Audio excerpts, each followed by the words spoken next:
Yesterday's huge show of police force prevented rioting in London from reaching the heights of the 3 previous nights. That's the good news. But early this morning, 3 Birmingham men, reportedly trying to prevent looting, were killed in a hit-and-run. Elsewhere, citizens are taking matters into their own hands in defense of their property. Matthew Black is a journalist working with CBC's London Bureau, and he joins me on the line now with the latest on the ongoing unrest in the UK. Matthew, thanks for joining us. No problem, David. How are you? I'm fine, thanks. It's just, 20 minutes after 10 your time. You live in central London. What are things like in the area so far tonight? That's right. Well, for the second night in a row, there's a heavy police presence on the streets of London. We've seen police vans parked on streets. Many police are partially outfitted in riot gear as a precautionary measure. Now, last night was the calmest night in the capital since Friday, with only very minor disturbances reported. Much of the focus of tonight is centered on other parts of England in what they call the Midlands, city like Birmingham, a bit farther north in Manchester and Liverpool, which experienced riots also in the past days. Now, authorities seem to have caught a bit of a break in some of those cities tonight where heavy rainfall appears to have helped disperse a few of the crowds that gathered. In London tonight, there was some earlier pictures of an escalating situation of bottle throwing in southeast London. That appears to have calmed down just in the last few minutes. So generally, it appears we're on our way to a second successive quiet night here in the capital. My goodness, how do Britons rate the police response so far? What are they saying about what's happening? Well, certainly in regards to the riots earlier in the weekend and up to Monday as well, major questions were being asked of both the political leadership in London and Britain, as well as the police. Now, it's important to remember that the Met, that's the London police force, had its 2 highest-ranked officers both resign only weeks ago in relation to the well-documented phone hacking scandal. But people were frankly frustrated and they were outraged. Some talked of watching their business or livelihood to get looted or go up in flames while police cars would stop and then drive the other way. Many wondered and were nervous last night if the police could stop the rioters, and if they couldn't, then how to proceed next. Now, as it turned out, the police boosted their presence from as low as 3,000 on the street earlier in the week to 16,000 last night.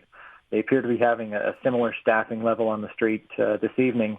And they also be prepared to pursue a much more aggressive strategy towards the rioters. Last night, they used armored cars to quell some of the minor incidents that sprung up, and they've been authorized to use plastic and rubber bullets.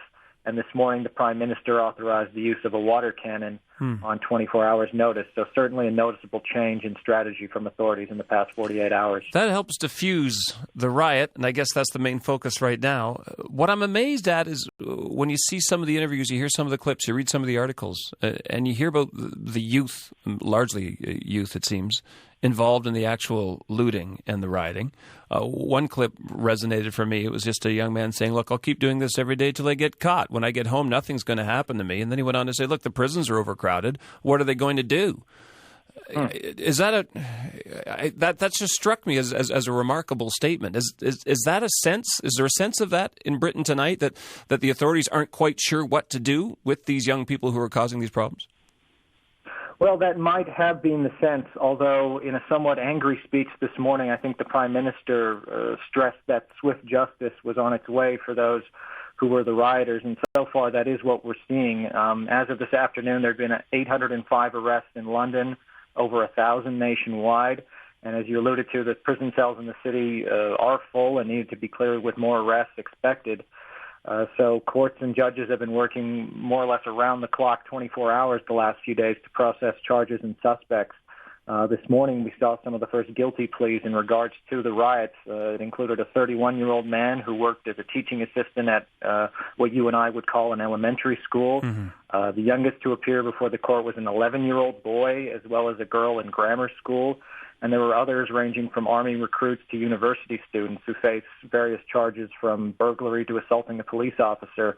And authorities have shown no intention of slowing that pace down, with many more court appearances both in London and elsewhere in England expected tomorrow. From the outside looking in, it's fairly mind-boggling. Just the the depth of the turnaround. I mean, it seemed like just a few months ago we were talking, it was all about royal weddings. It was about Harry Potter. It was about the London Olympics. It was nothing but wonderful news about how this is the it place to be in the world right now. And then this happened. To what degree was this a problem waiting to happen that people just weren't reporting on internationally anyway? Well, there is no obvious message here surrounding the riots. There's no issue to protest around. Yeah. It appears to be a mix of materialism and frustration of these young people with their lot in life. Certainly, Britain has experienced a great deal of financial troubles, like many countries in the world, and that has led to austerity measures and cutbacks that can help some of those in these positions.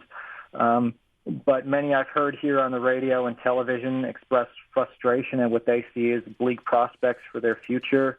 They feel that they have nothing to gain in life, and therefore they have little to lose, and will take whatever they can get as a result. Others will speak of a failure to communicate between generations, that the teenagers doing the rioting feel disrespected by authorities, marginalized by the greater society. And, of course, there's the element of opportunism. When it becomes clear that the police are unable to fully stop these acts, others find it easy to join in. And so many of these consequences are a result of simmering social conditions that probably didn't spring up over the last 6, 12, 18 months, but were quite likely there for generations. Mm-hmm. So now we see, more polarizing of traditional views. We're hearing about vigilantism, and just we are hearing about honest people trying to protect their own shops and people getting hurt doing that. Mm-hmm. Where are people in Britain looking for an end to this or for an answer to this? Well, they'll be looking to Parliament tomorrow morning when David Cameron has recalled Parliament in a special sitting. It's not a common occurrence, and it's usually reserved for matters of national crisis. He's going to meet with his special committee on this issue tomorrow morning, address Parliament at 11:30 local time, and then proceed to lead a debate on the matter. As for vigilantism, given the perception of the police performance in the first few days of unrest, many felt they had little choice but to protect themselves and their livelihood. We've seen community groups, business groups, ethnic groups, religious groups band together, sometimes as simple as just standing outside and to keep an eye on their communities and their property.